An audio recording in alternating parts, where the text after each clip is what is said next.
Hey guys, Nick here with Gear Nut, and the Olight store sent down another awesome freaking EDC light for us to check out. This is the Olight M1T Raider. Now, if you're looking for a flashlight that is a single cell CR123A, then you're really going to want to check this out. Now, I would highly urge, if you're considering this light, you would probably want to get this because of the simplicity. It's only got two modes, so it's got instant high, and then it's got, like, you gotta click this just right, and then it's got 5 lumens on your low. So it's only a 2-mode flashlight. It's IPX8 waterproof. It's 1.5 meters impact resistant. It's got Type 3 hard anodized coating, and I must say, I love that Type 3 hard anodized. It's been on a lot of lights that I've had, and it's truly fantastic. It has a optical lens, and the LED is a little bit different. I'm not too familiar with this, but it's a Luminous SS-T40CW. So it's going to be a cool white, but I'll have to do a little more research on that LED and see what the deal is with it. But it acts like a Cree LED, and it functions like a Cree LED. So I'm pretty happy with it. So one thing that I will say, if you're going to get one of these, it comes with a Olight brand disposable CR123A battery, and it's a good battery. It's got 1600 milliamp hours. So it's 3 volt at 1600 milliamps, which will get you through the day, but once it's done, it's going to go in the trash. So I attempted to use a Olight, and this is a RCR123A, 3.7 volt, 650 milliamp hour. I attempted to use this rechargeable in this light, and I did not get the best results. So if you're thinking about using one of these batteries in here, I cannot get this light to run longer than 3 minutes before it goes into protection mode on your cell and shuts off. So I would not recommend using an RCR123A. The instructions say that it's compatible with it, but I have not found that to be true. If you want to use a rechargeable, this is the rechargeable I've been using, and I've had great success with. I've been using this Phoenix 700 milliamp hour battery. This is a 16340. I'm going to find some information on it. 16340, 3.6 volt, 2.52 watt hours. And this one is micro USB rechargeable, so it's rechargeable on the go. I've had great luck with this battery, and it's worked exceptionally well.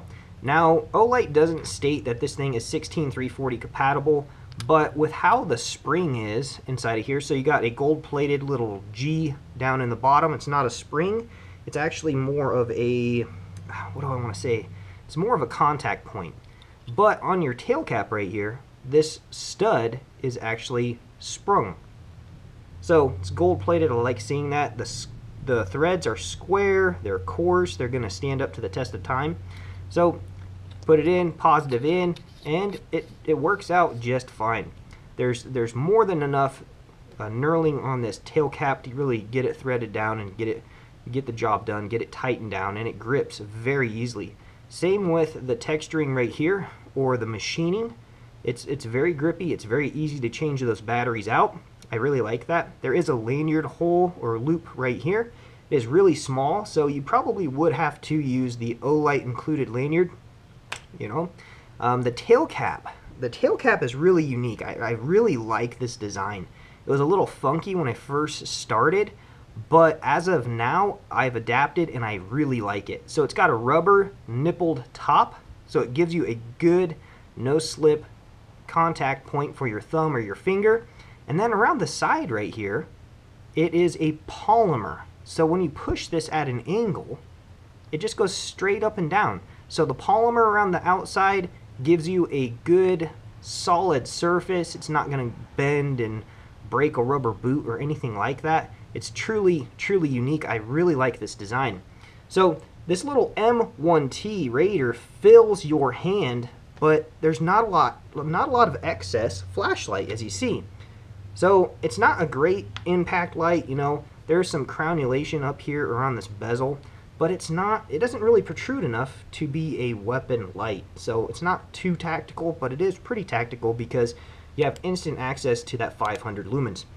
So the stats or the standards that Olight is claiming on this is You know, your high is 500 lumens. It's going to run for 5 minutes. Then it's going to downgrade to 300 lumens, and that's going to run for an hour and 20 minutes on a CR123A.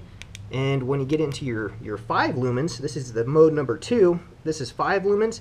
It's going to run for 100 hours on a CR123A. So I like to see those two outputs. If you're looking for an EDC light and you want a light that is no fuss, it's super simple. You can hand this to anyone. They can pick it up and they can go, and you won't have to explain anything to them. Maybe you'll have to explain the 5 lumens, but a lot of people don't want 5 lumens. When they need a flashlight, they need a bright light. So this is a great light to carry if you tend to have to hand your light out and let someone else use it. It does have this S-style clip, so you can clip it on your baseball hat and use it as an improvised headlamp. I absolutely love that feature. I think every light should have that. So, Olight, you guys did a fantastic job, but I would look into why this battery right here, this Olight, I got a model number for you, ORB163P06. I've got 2 of these, and neither one of them work in this light. They run for a couple minutes, and then they go into protection mode, so I'm not sure why that works. These batteries actually work in my S1 Baton Mini, you know, so I'm not sure why that happens. But 16340s do work in this light, and if you want to use a rechargeable, I've had the best luck with those types of 16340s. I've also had really good luck with this one. This is another Phoenix 700 milliamp hour, and it's a great little 16340. So if you want to use rechargeables, I'd say upgrade to those 16340s. They have a little bit more juice, and they seem to work better in this light. So let's take it out in the backyard, show you some footage. But I absolutely love this little M1T Raider by Olight. It's a fantastic light, and it's right at home in your pocket. So it's a really good size. It fills your hand, and it works out just fantastic. So stay tuned for that backyard footage. If you want to pick one of these up, go to the description box below. I'll try to have a link over to that sale. Hopefully you guys get there in time. These things are on sale tomorrow. It's the 26th right now, but the 27th through the 30th, there's going to be a freaking awesome sale. So hopefully you guys see this video in time for that. I would highly urge you guys to go check one of these out. I really like it. So stay tuned for the backyard footage. Alright, so we're out in the backyard with the little Olight M1T, and dude, this thing is pretty freaking sweet. So for an everyday carry light that just has instant access to your 500 lumens to the highest output, great light, you know. I mean, if you wanted to use this on its 5 lumens, yeah, you could get away with it, you know. You can navigate. I'm not sure how well the camera will pick this up, but the 5 lumens is pretty low. I must say that the quick access to that 500 lumens is why I would buy this light. It's super easy. The tail click mechanism is just fantastic. As I got a bug just biting on me. Good golly, Miss Molly. But Olight, absolutely love this little flashlight. You know, it's a great EDC option. It's super simple. It's just the basics, and you give them an extra mode on top of it. Absolutely love it, you know. As for the batteries, you know, I would recommend running a 16340 in here. That's what's in here right now, and that's what I've got the best results in the rechargeable world. If you want to use CR123As, the disposables, you won't have any issues. But if you want to use some rechargeables, you're definitely going to want to check out the 16340s. I've had the best success with those, but the RCR123As, all of the batteries that I have in that caliber, I guess you should say, or in that category of RCR123As, do not like this light. So, Nick here with GearNut. Hopefully you've enjoyed this video. I would highly recommend you guys go check this out and pick up a 16340 to stick in it, and you will freaking love this light. I will check you guys later.